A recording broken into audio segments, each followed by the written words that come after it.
Um, Throughout my life, I've grown to become a big fan of reading.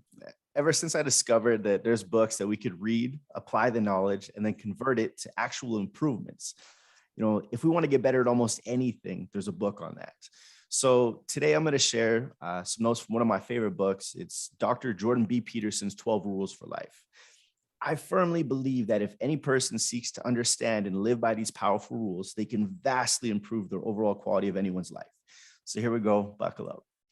So rule one, stand up straight with your shoulders back. This rule relates to having, growing, protecting, and maintaining a healthy level of self-worth.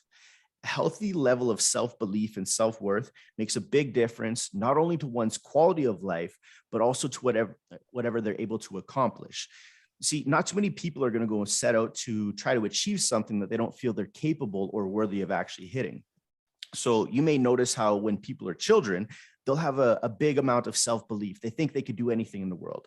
Then throughout life, situations can slowly diminish a person's level of self-worth, but that's only if we allow it. So it's up to us to grow and protect that.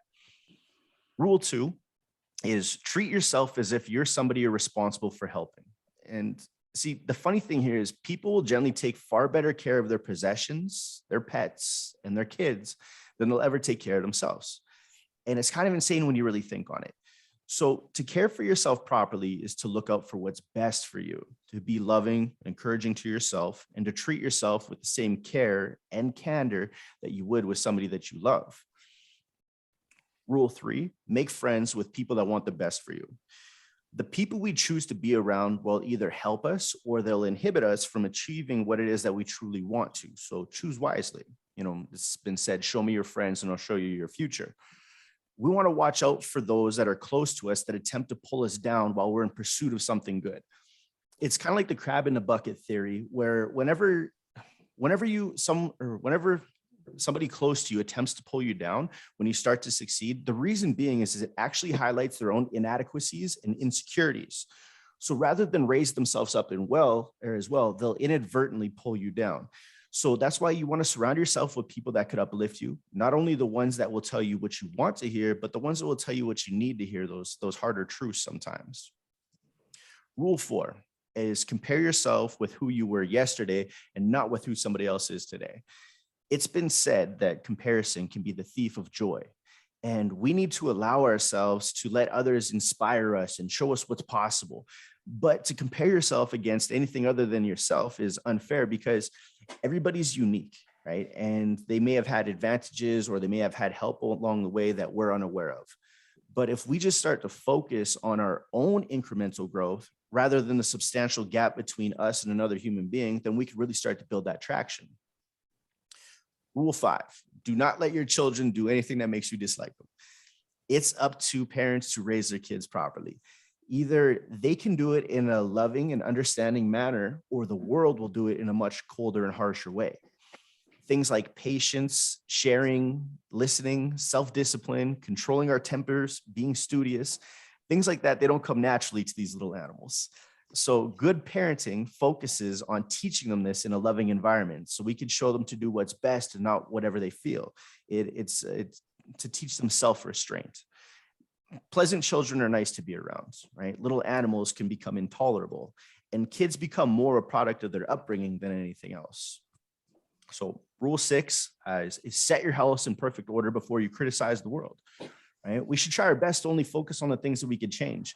To give our energy and attention to things that we can't, it's a wasteful use of it. So oftentimes we could find faults in others. Meanwhile, we're totally oblivious to our own bad breath.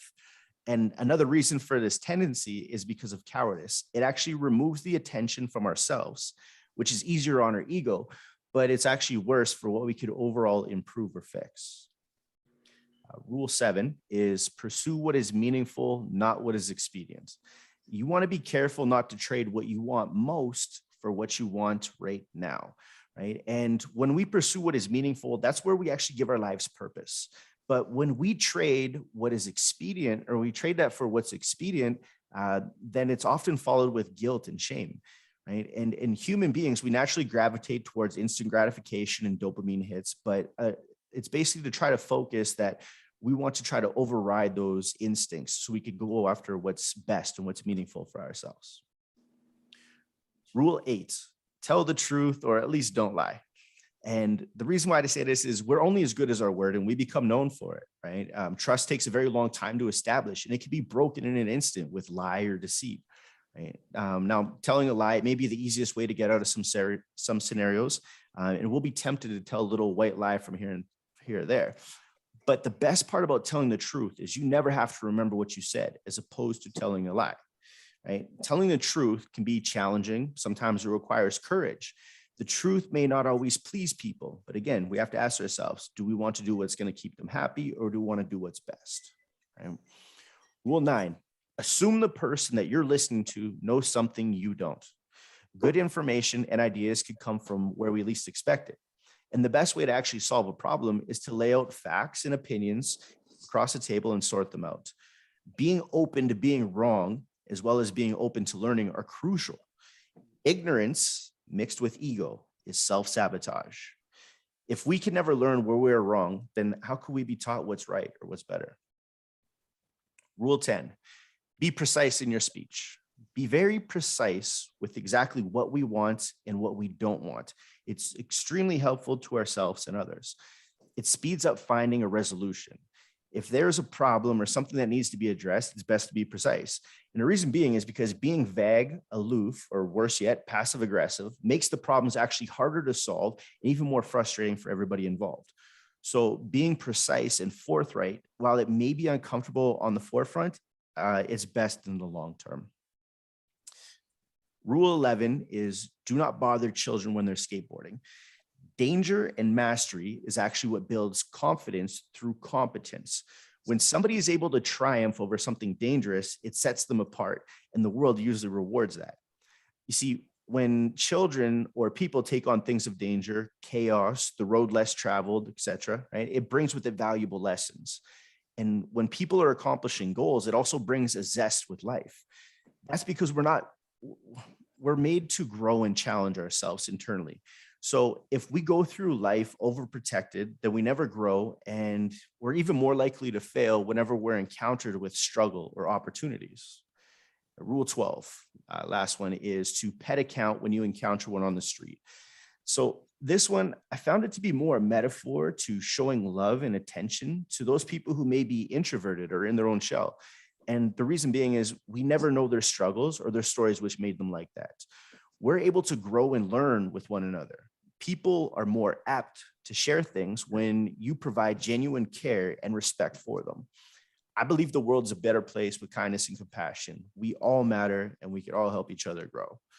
So these are the 12 helpful rules, which I took away from Jordan Peterson's book. Now, keep in mind, these are merely my notes and interpretations to each rule. To really grasp each one in its entirety is only capable through reading the book yourself. My goal for today was to provide value along with my own Cliff Notes version of the book. So with these 12 rules, they're not meant to be easy, but I found them to provide structure for what is best. Thank you.